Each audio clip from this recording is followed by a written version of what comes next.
క్రీస్తునందు నాకు అత్యంత ప్రియమైన సోదరి సోదరులారా, ప్రభు అయిన యేసు నామమున మీ అందరికీ నా ప్రేమపూర్వకమైన శుభాభివందనాలు తెలియచేస్తున్నాను. ఈరోజున మనము ఆదికాండము 2వ అధ్యాయమును ధ్యానం చేసుకుందాం. రండి, దైవాశక్తితో దేవుని మాటలు వినుటకు వేగిరపడవలసినదిగా ప్రభు పేరిట మనవి చేయుచున్నాను. గత పాఠములో మనము ఆదికాండం యొక్క ఉపోద్ఘాతము నేపథ్యమును గురించి ధ్యానం చేశాం. మరియు ఆదికాండము 1వ అధ్యాయమును ధ్యానం చేసుకున్నాం. ఇప్పుడు 2వ అధ్యాయంలోనికి అడుగు పెడదాం. ప్రియమైన దేవుని బిడ్డలారా, ఈ ఆదికాండము 2వ అధ్యాయంలో మొత్తం 25 వచనాలు ఉన్నాయి. 25 వచనాలు కలిగిన ఈ 2వ అధ్యాయాన్ని మనము సులువుగా అర్థం చేసుకోవటానికి వీలుగా ప్రధానముగా ఈ అధ్యాయాన్ని మనం 4 భాగాలుగా విభజించుకుందాం. 1 నుండి 3 వచనాలు కలిగిన వాక్య భాగాన్ని మొదటి భాగముగాను, 4 నుండి 7 వచనాల వరకు కలిగిన వాక్య భాగాన్ని 2వ భాగముగాను, 8 నుండి 17 వచనాల వరకు ఉన్న వాక్య భాగాన్ని 3వ భాగముగాను, 18వ వచనం నుండి 25వ వచనం వరకు ఉన్న వాక్య భాగాన్ని 4వ భాగముగా విభజించుకుందాం. ఈ విధముగా 4 భాగాలుగా ఈ అధ్యాయాన్ని విభజించుకుంటే ఈ అధ్యాయంలో ఏమి చెప్పబడింది మనకి సంపూర్ణముగా తేటగా అర్థమవుతుంది. కేవలము అర్థం చేసుకోవటానికి వీలుగా ఉండుట కొరకే ఈ విభజన జరుగుతుంది అన్న సత్యాన్ని మనము గ్రహించుకోవాలి. రైట్, 1 నుండి 3 వచనాల వరకు ఉన్న వాక్య భాగము విశ్రాంతి దినమును గురించి మనకి తెలియచేస్తుంది. అలాగే 4వ వచనము నుండి 7వ వచనము వరకు ఉన్న వాక్య భాగము మనకి సృష్టి జరిగిన విధానాన్ని మరొక్కసారి తేటగా వివరిస్తుంది. అందులో భాగముగానే 8 నుండి 17 వచనాల వరకు ఉన్న వాక్య భాగము కూడా సృష్టి జరిగిన విధానాన్ని వివరిస్తుంది. కానీ ఏదేను తోట యొక్క విశిష్టతను ఇక్కడ పేర్కొనబడింది. ఇకపోతే 18 నుండి 25వ వచనం వరకు ఉన్న వాక్య భాగము వివాహమును గురించి, స్త్రీ నిర్మాణమును గురించి తేటగా తెలియచేస్తుంది. ఓవరాల్గా ఈ 2వ అధ్యాయం ఏమిటంటే మొదటి అధ్యాయం యొక్క కొనసాగింపే. అంటే సృష్టి జరిగిన విధానాన్ని మొదటి అధ్యాయంలో క్లుప్తముగా చెప్పి 2వ అధ్యాయంలో ఇంకొంచెం వివరంగా తెలియచేస్తున్నాడు.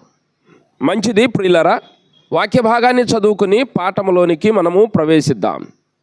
మొదటి భాగమైన 1వ వచనము నుండి 3వ వచనము వరకు ఉన్న వాక్య భాగాన్ని చదువుకుందాం.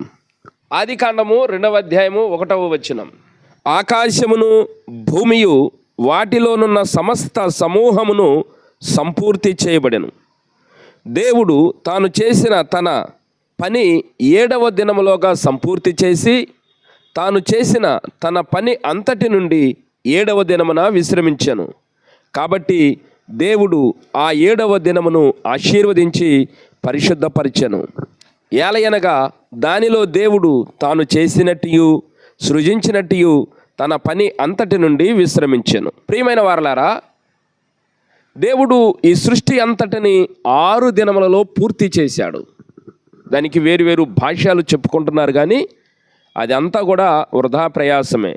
6 దినములని పొందుపరచబడింది కనుక మనము 6 దినములనే సంపూర్ణంగా నమ్మాలి. దేవుడు సృష్టి చేయట ఆరంభించి 6 దినములు చేసి ముగించేశాడు. 7వ దినమందు విశ్రమించెను అని లేఖనం చెబుతుంది. విశ్రమించెను అంటే ఏంటి? అంటే రెస్ట్ తీసుకున్నాడనా? ఆ పనిని అంతటి చేసి అలిసిపోయి రెస్ట్ తీసుకున్నాడా అని కాదు దాని అర్థం. విశ్రమించాడు అంటే దాని అర్థం పని జరిగించి పూర్తి చేసిన తర్వాత ఆ పని అంతటిని చూసి సంతోషిస్తూ తన ఆనందమును వెల్లడి చేస్తాడు. చూడండి, దానిని విశ్రమించాడు. బైబిలు పదజాలము అనేక విధాలుగా వ్రాయబడింది.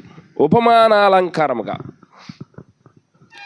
పని అంతటిని ముగించిన తర్వాత తాను ఏమైతే చేయాలనుకున్నాడో, ఎలాగైతే చేయాలనుకున్నాడో ఎంత సమయంలో చేయాలనుకున్నాడో అది పర్ఫెక్ట్గా చేసి పూర్తి చేశాడు. కాబట్టి తాను చేసిన పని అంతటిని చూసి తనను తాను అప్రిషియేట్ చేసుకోవటం, తను సంతోషించటం, ఎంతో ఆనందంతో నిండి ఉండటము విశ్రమించటం అంటే. విశ్రాంతి అంటే మన భాషలో మనకర్థమయ్యే బాణిలో రెస్ట్ అని అర్థం, కానీ అదని అక్కడ రాయబడిన భావం ఏంటంటే ఇక ఫ్రీ అయిపోయాడు, ఇక సంతోషించాడు అని అర్థం. ఇప్పుడు మనము ఒక ఇల్లు కట్టుకోవటానికి ప్లాన్ పెట్టుకుని ఆ ఇంటికి సంబంధించిన ముడి సరుకు సంపాదించుకుని ఆ ఇల్లు కంప్లీట్గా పూర్తి చేసి అంత పూర్తయిపోయిన తర్వాత మనం చూడండి పండుగలాగా జరుపుకుంటాం. నా జీవితంలో ఇంత ఇల్లు కట్టగలిగానా, ఇంత అందంగా కట్టగలిగానా, ఎంత గొప్ప భాగ్యము అని సంతోషించి బంధువులను, స్నేహితులను, రక్త సంబంధికులను అందరిని పిలుచుకుని ఒక పండుగ జరుపుకుంటాం చూడండి. అంటే ఏంటి? నేను చేయాలనుకున్న పని కంప్లీట్ చేయగలిగాను. కార్య ఆరంభము కంటే కార్యాంతము మేలు అన్నాడు. ఒక సామెత ఉంది, ఆరంభ శూరులు ఆంధ్రులని. పని ప్రారంభించుట కంటే పని ముగించటం ముఖ్యం. పని ప్రారంభించినప్పుడు ఎంత ఆనందం ఉంటుందో పని ముగించినప్పుడు అంతకంటే ఎక్కువ ఆనందం ఉంటుంది. కాబట్టి ఇక్కడ విశ్రమించను అంటే తను చేసిన పని అంతటిని బట్టి ఆయన బహుగా సంతోషించను. ఆయనకి సంతోషం కలిగింది కనుక ఆ రోజును దేవుడు పరిశుద్ధపరిచెను. దీనిని తీసుకుని నిర్గమాకాండంలో మోషేకు సీనాయి కొండ మీద ఆజ్ఞలు ఇస్తున్నప్పుడు ఇది కూడా ఒక ఆజ్ఞగా దేవుడు పొందుపరిచాడు. విశ్రాంతి దినమును నీవు పరిశుద్ధముగా ఆచరించవలెను అన్నాడు. ఇక్కడ దేవుడు చెప్పిన మాట ఏంటంటే, ఓ మనుషులారా, మీరు చేసిన దోషమును బట్టి మీ ఆహారం నిమిత్తం మీ అంతటా మీరు కష్టపడాల్సిన దుస్థితి వచ్చింది కనుక జీవనోపాధి నిమిత్తమై నువ్వు 6 దినములు కష్టపడి 7వ దినమందు విశ్రమించాలి. విశ్రాంతి దినం అది.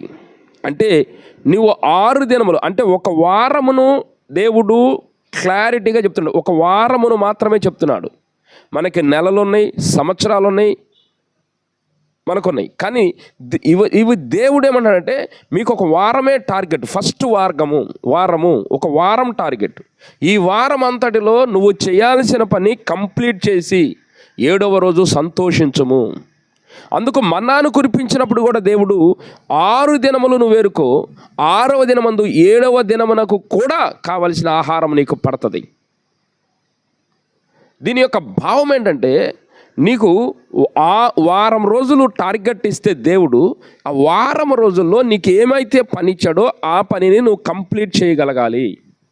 నీ ముందుకు ఏ పని అయితే వచ్చిందో ఆ పనిని వారం రోజుల్లో కంప్లీట్ చేయగలగాలి. అది అంటే 6 రోజుల్లో నువ్వు పని పూర్తి చేసినప్పుడు ఈ 6 రోజులు నువ్వు చేసిన పనిని బట్టి సంతోషించాలి. అది నీకు విశ్రాంతి దినం.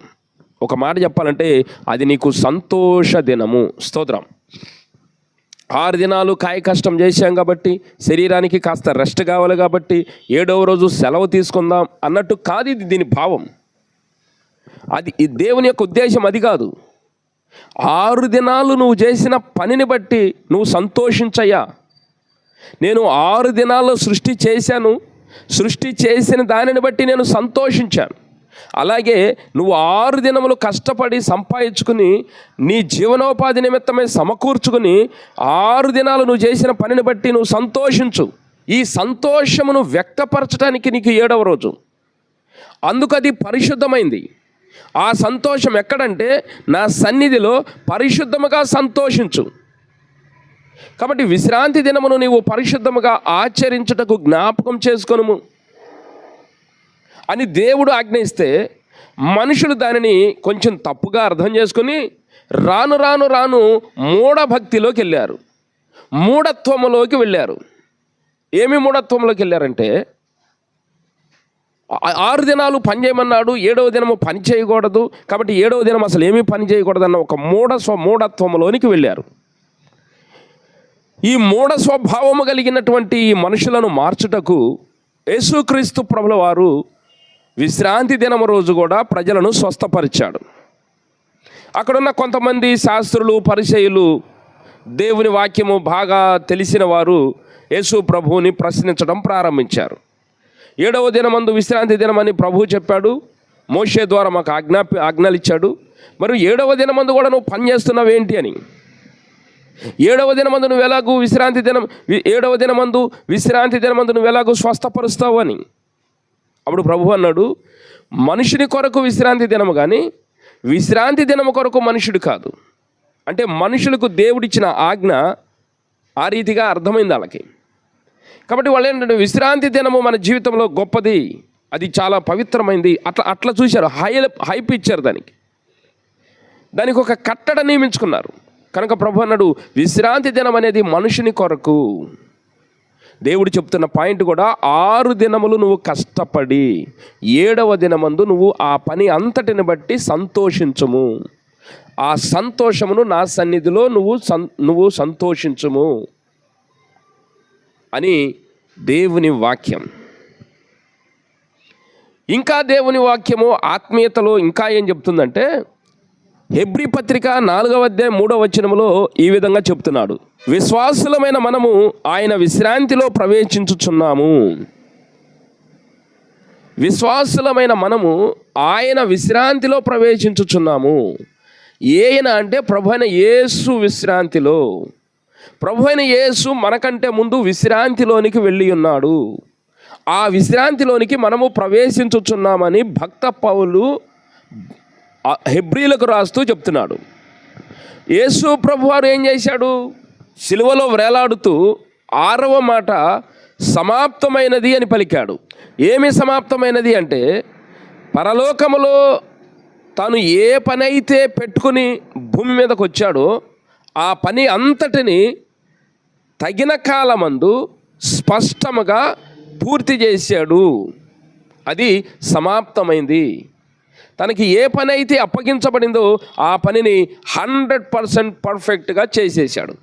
తను ఏ పని అయితే చేయాలనుకుని వచ్చాడో ఆ పని కంప్లీట్గా చేసేసాడు. కాబట్టి ఇక పని నుండి ఆయనకు విశ్రాంతి వచ్చింది. ఇక మళ్ళీ ఆ పని చేయాల్సిన అవసరం లేదు. అలాగే దేవుడు మొదట్లో సృష్టి చేయాలనుకున్నప్పుడు ఆ సృష్టి అంతటిని చేసేసాడు. తను ఏమైతే చేయాలనుకున్నాడో, ఎలాగైతే చేయాలనుకున్నాడో అలాగ చేసేసాడు. అది జరిగిపోయింది, అది పర్ఫెక్ట్గా జరిగింది. కాబట్టి ఇక మళ్ళీ ఆ పనిలోకి రావాల్సిన అవసరం లేదు. దానిని బట్టి ఇక మళ్ళీ పని పెండింగ్ లేదు, పని చేయాల్సిన అవసరం లేదు, మళ్ళీ చెయ్యడు, మళ్ళీ పని చేయాల్సిన అవసరం లేదు. ఆ పనిని బట్టి చేసిన పని అంత అందంగా తయారైంది కాబట్టి నాకు సంతోషం అన్నాడు దేవుడు. కాబట్టి 7వ రోజు పరిశుద్ధం అన్నాడు. ఇక్కడ మీకు అర్థం కావాలి, 6 దినములు నువ్వు కష్టపడి ఒక్కసారి చూసుకుని నా జీవనోపాధి నిమిత్తమై నేను ఇదిగో ఇంత పని చేశాను, ఇంత పని సక్రమముగా న్యాయబద్ధముగా సకాలంలో నేను చేశాను, ఈ పని వల్ల ఇంత సంపాదన నేను సంపాదించుకున్నాను, దీనిని బట్టి నాకు సంతోషము, ఇది నేను చేయగలిగానంటే కేవలం 6 దినములు నాకు పని ఇచ్చినవాడు దేవుడు, ఆ పని చేయుటకు ఆరోగ్యమునిచ్చినవాడు దేవుడు, ఆ పని చేయుటకు శక్తినిచ్చినవాడు నా దేవుడు అని దేవుని సన్నిధికి వచ్చి దేవునికి కృతజ్ఞతలు చెల్లించి నీ సంతోషమును దేవునితో పంచుకోవాలి. ఇది విశ్రాంతి దినం యొక్క ప్రత్యేకత. ఇక ఆత్మీయంగా ఏం చెప్తున్నాడంటే, ఈ లోకములో ప్రయాసపడి భారం మోసుకుంటూ నానా కష్టములు, శ్రమలు, బాధలు అనుభవిస్తూ, ఒక పక్క మన బాధలు అనుభవిస్తూ మరొక ప్రక్క ప్రభువుని విశ్వసించిన కారణం చేత ప్రభు ఎలాగూ విశ్రాంతిలోకి వెళ్ళాడో మనము కూడా విశ్రాంతిలోకి వెళ్తాం. మనము కూడా ప్రభు సన్నిధిలో దేవుని పనిలో నిమగ్నమై దాని నుండి విశ్రాంతిని పొందుతాం. అపోస్తలుడైన పౌలు అన్నాడు, మంచి పోరాటం పోరాడితిని, నా పరుగు కడముట్టించితిని, నా విశ్వాసమును కాపాడుకొంటిని, ఇక మీదట నా కొరకు నీతి కిరీటం దాచబడింది. అంటే దేవుడు పనిచేశాడు, క్రీస్తుగా వచ్చిన యేసు ప్రభు పనిచేశాడు, మనుషులమైన మనము పని చేయాలి. దేవుడు సృష్టి చేసే పనిని చేశాడు, సృష్టి పూర్తి చేశాడు, దానిని బట్టి ఆయన విశ్రమించాడు. యేసుక్రీస్తు పనిచేశాడు, శిలువ యాగము చేసి మానవులందరి కొరకు రక్షణను సంపాదించాడు, దానిని బట్టి ఆయన విశ్రాంతిలోనికి ప్రవేశించాడు. అపోస్తలుడైన పౌలు చెప్పినట్టు సువార్త పనిలో ప్రభువు తనకు అప్పజెప్పిన పని అంతటిని పర్ఫెక్ట్గా పూర్తి చేశానని పౌలు చెప్పుకున్నాడు. కాబట్టి ఏమవుతుంది, నా పని అంతటిలో నుండి నేను విశ్రమిస్తున్నాను, నేను చేయాల్సిన పని అంతా కంప్లీట్ అయిపోయింది. ఆలోచన చేస్తున్నావా ప్రయాణేస్తామా? నీ జీవనోపాధి నిమిత్తమై 6 దినములు నీ పని కంప్లీట్ అవుతుందని నీకు అర్థమవుతుందా? విశ్వాస జీవితంలో ఏ రోజుకు ఆ రోజు నీకు ఒక పని ఉంటుందని నీకు తెలుస్తుందా? ఆ పని దైవబద్ధముగా, దేవుని చిత్తానుసారముగా, క్రమబద్ధముగా చేయాలన్న ఆలోచన నీకున్నదా? అది నువ్వు పూర్తి చేయగలుగుతున్నావా? ఒక దినము బైబిల్ చదవాలి, ప్రార్థన చేయాలి, మంచి నడవడిక, మంచి మాట ఉండాలి. ఈ పనులు 6 రోజులు దేవునికి సంబంధించిన పనులు నువ్వు చేస్తున్నావా? ఒకసారి కొంతమంది యేసు ప్రభు దగ్గరకు వచ్చి కైసరు పన్ను ఇవ్వమని అడుగుతున్నాడు, పన్ను ఇవ్వటం మంచిది కాదా అన్నారు. అప్పుడు ప్రభు అన్నాడు, కైసరువికి ఇవ్వండి, దేవునికి ఇవ్వండి. అలాగే ఈ లోకంలో నువ్వు జీవనోపాధి నిమిత్తమై నువ్వు చేయాల్సిన పనులు నీ సంపాదన కోసం నువ్వు చెయ్యి. అలాగే దేవునికి ఇవ్వాలి. దశమ భాగం అన్నారు. దశమ భాగం ఎందులో? అన్నింటిలోనూ నువ్వు దశమ భాగం ఇవ్వాలి. నీ దినములో, నీ రోజులో 24 గంటల్లో నువ్వు ప్రతిరోజు ఖచ్చితంగా దేవునికి దశమ భాగం ఇవ్వాలి. నీ సమయాన్ని ఇవ్వాలి. నీ రోజు పని అది. అంటే 2 పనులు నీకున్నాయి. భౌతిక సంబంధమైన పని ఉంది, ఆత్మ సంబంధమైన పని ఉంది. ఈ 6 రోజులే నువ్వు టార్గెట్ పెట్టుకుని, ఈ 6 రోజుల్లో నేను చేయాల్సిన పనులు 2 పనులు ఉన్నాయి, ఈ 2 పనులను నేను సక్రమముగా చేయగలిగానా లేదా అనే ఆలోచన నీకు రావాలి. దానిని బట్టి నువ్వు చేయగలిగితే అది చేయటానికి శక్తినిచ్చినది నీ దేవుడు, ఆరోగ్యం ఇచ్చినది దేవుడు, అలాంటి స్థిరమైన మనసిచ్చినది నీ దేవుడు. కాబట్టి దేవుని సన్నిధికి వెళ్ళి కృతజ్ఞతలు చెల్లించి సంతోషించాలి. అంటే వారం రోజుల లెక్క పూర్తి అవుతుంది. ఇది విశ్రాంతి దినమును గురించినటువంటి వివరణ. ఇలా నీ జీవితాన్ని నువ్వు చూసుకోగలిగితే, ప్రతి వారం నువ్వు క్యాలిక్యులేట్ చేసుకుని సక్రమంగా చేయగలిగితే ప్రభు యొక్క విశ్రాంతిలోనికి మనము ప్రవేశిస్తాం. అదే నిత్య రాజ్యం. దేవుడు మనల్ని దీవించునుగాక. ఇక 2వ భాగంలోనికి వెళదాం ప్రియులరా. 4వ వచనం నుండి 7వ వచనం వరకు ఉన్న వాక్య భాగం. దేవుడైన యెహోవా భూమిని ఆకాశమును చేసిన దినమందు భూమి ఆకాశములు సృజించబడినప్పుడు వాటి ఉత్పత్తి క్రమము ఇదే. అది వరకు పొలమందలి ఏ పొదయు భూమి మీద ఉండలేదు, పొలమందలి ఏ చెట్టును మొలవలేదు. ఏలయనగా దేవుడైన యెహోవా భూమి మీద వాన కురిపించలేదు, నేలను సేద్యపరచుటకు నరుడు లేడు. అయితే ఆవిరి భూమి నుండి లేచి నేల అంతటిని తడిపెను. దేవుడైన యెహోవా నేల మంటితో నరుని నిర్మించి వాని నాసికారంధ్రములలో జీవవాయువును ఊదగా నరుడు జీవాత్మ అయను. ఇక్కడ ఈ వాక్య భాగంలో సృష్టి జరిగిన విధానాన్ని ఇంకొంచెం వివరంగా చెప్తున్నాడు. ఎట్లనగా ఆదికాండం 1వ అధ్యాయంలో 9 నుండి 13 వచనాల వరకు ఉన్న వాక్య భాగము భూమిని చేసిన విధానం. అది 3వ దినం. దానిలో చెబుతూ జలములన్నీ ఒక చోట కూర్చోబడి ఆరిన నేల కనపడునుగా కాని పలికాడు. ఆరిన నేల కనపడింది. ఆరిన నేలకు ఆయన భూమి అని పేరు పెట్టాడు. తర్వాత వెంటనే అన్నాడు, భూమి మీద గడ్డిని, విత్తనములిచ్చు చెట్లను, విత్తనములు గల ఫలవృక్షములను భూమి మొలిపించునుగాక అన్నాడు. ఆ ప్రకారమాయను అన్నాడు. అక్కడ ఆగిపోయాడు. ఇక అంతటితో ఆ మాట, ఆ విషయము అంతటితో ఆపేశాడు. అది ఎలా మొక్కలు పుట్టినాయి, అవి ఎలా జరిగినాయి అనే దానికి ఆయన ఇంకొంచెం వివరంగా చెప్పడానికి 2వ అధ్యాయంలోకి వచ్చి అన్నాడు. 2వ అధ్యాయంలో 4 నుంచి 7 వచనాల వరకు ఉన్న వాక్య భాగంలో కొంచెం వివరంగా చెప్తున్నాడు. అది వరకు పొలమందలి ఏ పొదయు లేదు, ఏ చెట్టును లేదు. ఎందుకని? మొదటి కారణం ఏంటంటే సేద్యపరచుటకు నరుడు లేడు. 2వ కారణం ఏంటంటే దేవుడు వాన కురిపించలేదు. భూమి మీద చెట్లు ఎలాగ మొలుస్తాయండి అంటే వర్షము పడుట చేత. మనం ఇప్పుడు అంటాం కదా, రైతు పొలంలో విత్తనాలు వేసుకుని ఆకాశం వైపు చూస్తాడు కదా వర్షము కొరకు. అంటే విత్తనాలు మొలకెత్తాలంటే వర్షం కావాలి, వర్షపు నీరు రావాలి. మన భారతదేశము వ్యవసాయము వర్షాధారిత పంట, మంది వర్షాధారిత పంట, వర్షం మీద ఆధారపడింది. ఈ మాటను ఆదికాండంలో దేవుడు వివరంగా చెప్తూ, మొక్కలు మొలవాలంటే వర్షము పడాలి. రైట్, వర్షం ఎలా పడిద్దండి అంటే అక్కడ మళ్ళీ చెప్తున్నాడు, ఆవిరి భూమి నుండి లేచి, ఆవిరి నేల నుండి లేచి భూమిని తడిపెను.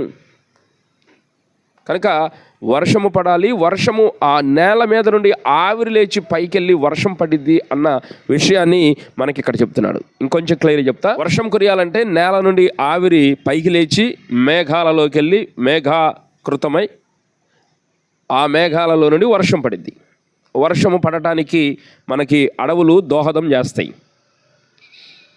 కాబట్టి వర్షము పడుట కారణం చేత భూమి మీద మొక్కలు మొలవటానికి అవకాశం ఉందని దేవుని వాక్యం చెప్తుంది. రైట్, సృష్టిలో ఒక భాగము మొక్కలను గురించి చెప్పాడు. రెండవ భాగంలో ఆదికాండం 1:26-27 వచనాల్లో మానవుని నిర్మాణం గురించి చెప్పాడు.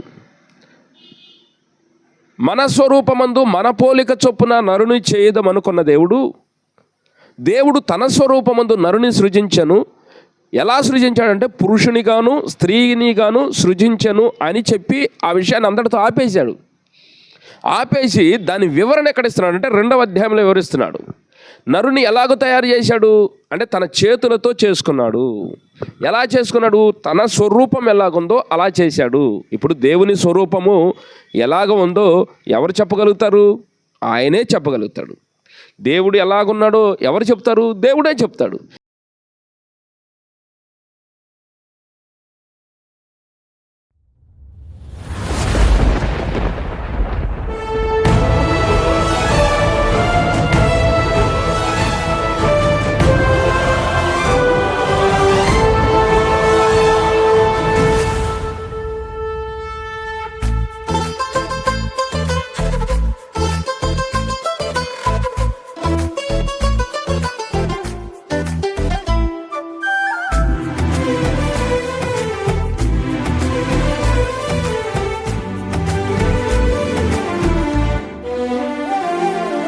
గగనము చీల్చుకొని గనులను తీసుకుని నన్ను కొనిపోవరానయ్యున్న ప్రాణప్రియుడా యేసయ్యా.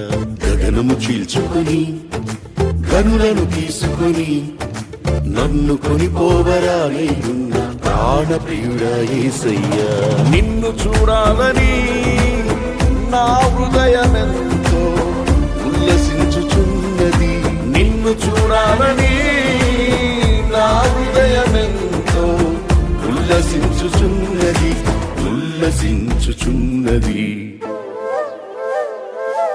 గగనము చీల్చుకుని కనులను తీసుకుని నన్ను కొనిపోవరానయ్యున్న ప్రాణప్రియుడా యేసయ్యా.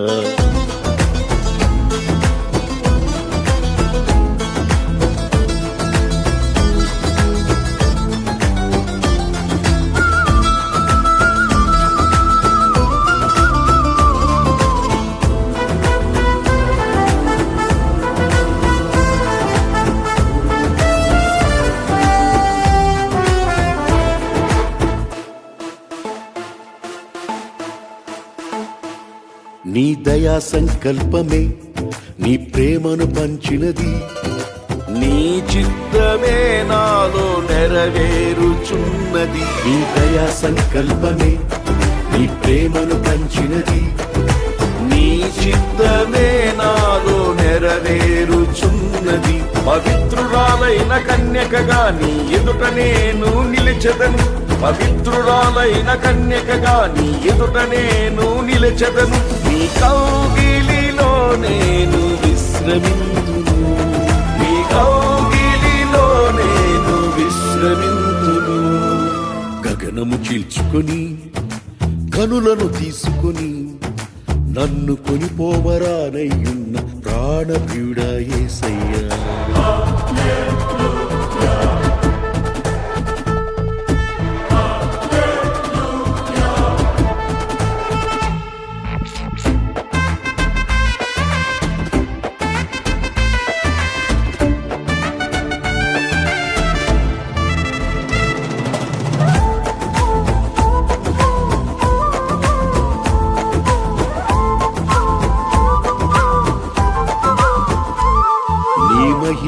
మహిమైశ్వర్యమే జ్ఞాన సంపదనిచ్చినది, మర్మమయున నీవలె రూపించుచున్నది. ఈ మహిమైశ్వర్యమే జ్ఞాన సంపదనిచ్చినది, మర్మమయున నీవలె రూపించుచున్నది.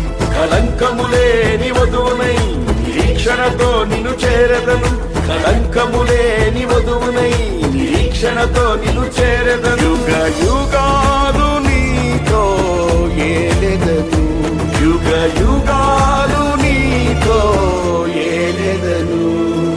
గగనము చీల్చుకొని కనులను తీసుకొని నన్ను కొనిపోవరానయ్యున్న ప్రాణప్రియుడ యేసయ్యా.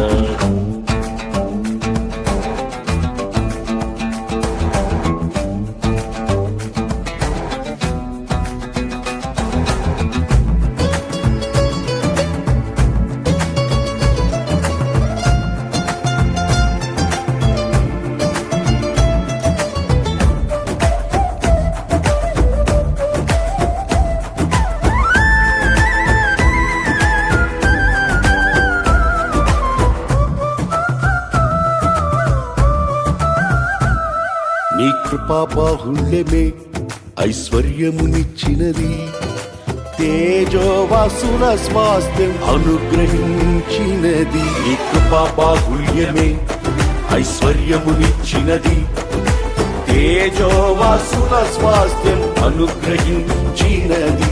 అక్షయమైన దేహముతో అనాది ప్రణాళికతో, అక్షయమైన దేహముతో అనాది ప్రణాళికతో సియోనులో నీతో నేనుందును, సియోనులో నీతో నేనుందును. గగనము చీల్చుకొని కనులను తీసుకొని నన్ను కొనిపోవరానయ్యున్న ప్రాణప్రియుడ యేసయ్యా. గగనము చీల్చుకొని కనులను తీసుకొని నన్ను కొనిపోవరానయ్యున్న ప్రాణప్రియుడ యేసయ్యా. నిన్ను చూడాలని నా హృదయమెంతో ఉల్లసించుచున్నది, నిన్ను చూడాలని నా హృదయమెంతో ఉల్లసించుచున్నది, ఉల్లసించుచున్నది.